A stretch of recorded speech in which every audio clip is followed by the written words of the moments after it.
do you prioritize tasks when you work with a small team and there are not enough people to share the workload?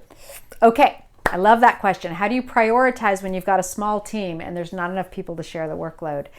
I think this is a great question because it takes us to the very familiar mindset that there's this much work and there's this many people, and the people have to expand to meet the work, okay? Which I completely get. We get messages like this all the time. I get it. But let's flip that on its head.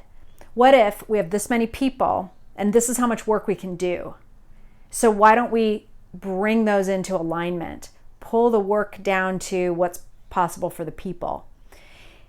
The reason I say this, and I know you're probably screaming at me right now, like, you don't understand, Claire, you don't get it, this has to be done, etc. I totally understand, but here's the thing.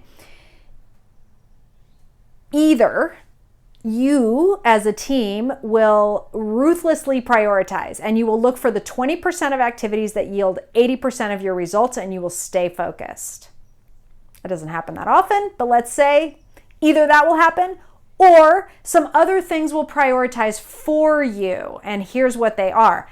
Time. Time will prioritize for you, which means you will only get so much done and the end of the day will come or the end of the week or whatever. And that will be it. That will be all you have. And whatever has gotten done has gotten done. 2, another thing that prioritizes for you, burnout. People burn out. They get sick. Their work quality tanks. And suddenly the amount of work you get done or the quality of work you get done is being prioritized by people's burnout instead of by their creative energy. Not good, okay? So you want to think about being proactive about prioritizing. Please remember our 80-20 rule. Please try to remember that if you think differently, you might be able to identify the 20% of your activities that yield 80% of your results. And that's what you're looking for. And then I want you to dig under the surface and go back to those needle movers. What can you spend your time on that makes the biggest difference? Is it building templates? Is it outsourcing to somebody? Is it, is it reworking a process? Those are things, or, getting organized, planning. Those are the things that are going to save you the most time and expand your actual capacity. So please try to stay focused on that and come at it with a creative mind. The last thing I'm going to say about this, I think it's really important, is to think about getting people working in alignment with their genius. Why? Because when people can work in alignment with their natural talents and abilities, they're able to get a lot more done and stay energized a lot longer. Your productivity is going to go up.